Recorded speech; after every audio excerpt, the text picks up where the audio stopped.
No, I wanted to, before we get to your book, your latest book, ask you about this latest development in the United States. The director of the Central Intelligence Agency gave his first major address, and he focused on WikiLeaks.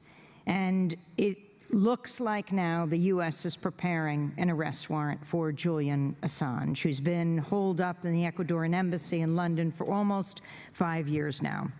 Pompeo calling WikiLeaks a hostile non-state intelligence service, calling Julian Assange himself a demon, and said he's not protected by the First Amendment. Your thoughts?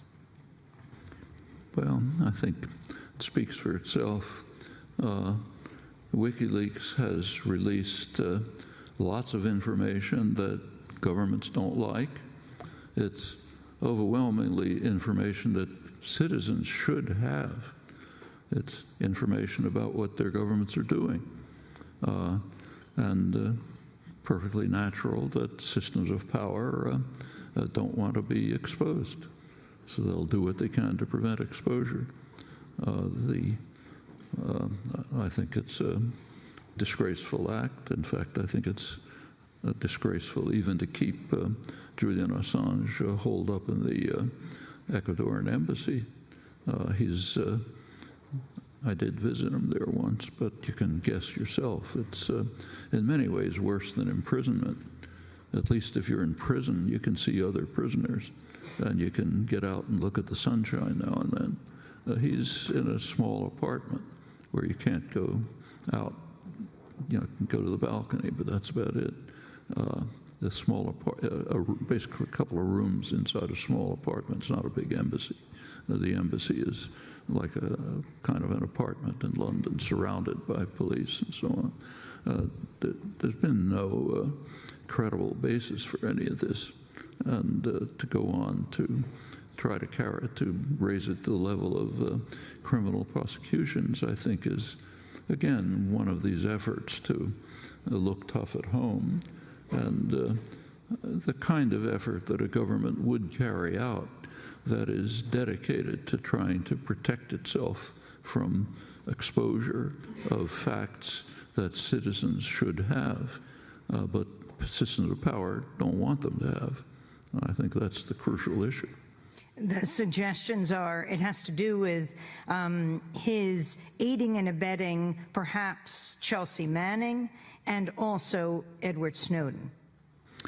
Doing that with Edward Snowden, which he openly admits, while he's trapped in the Ecuadorian embassy.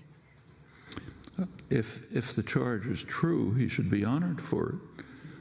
Chelsea Manning and Edward Snowden are carried out heroic, courageous acts.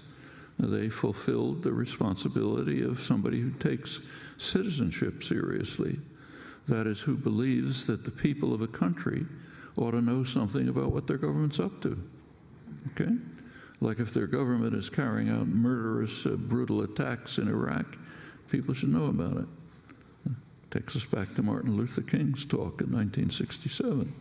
If the government is, and corporations too, incidentally, are listening in to your telephone conversations and what you're doing, you know, tapping this discussion and so on, we should know about it. Governments have no right to do things like that, and people should know about it. And if they think it's okay, fine, let them decide, not do it in secret. And I think people wouldn't agree to it. That's why it's kept secret. Why else keep it secret, you know? And these are people who exposed it at great risk to themselves.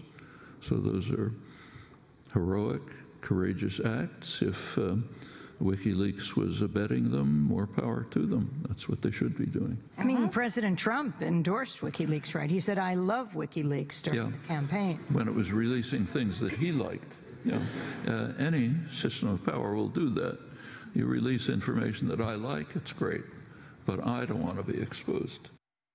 That's MIT Professor Noam Chomsky speaking on Monday at the First Parish Church in Cambridge. To see our full conversation, go to democracynow.org. That does it for our show. I'll be speaking at Middlebury College in Vermont today at noon, then on to Vermont College of Fine Arts in Montpelier at 7. Tomorrow, Thursday at noon, I'll be at Bennington College. Tomorrow night at the Unitarian Church on Pearl Street in Burlington. Then on Saturday night, after Democracy Now's 5-hour broadcast of the People's Climate March in Washington, D.C., I'll be speaking at the Plymouth Congregational Church. Thanks.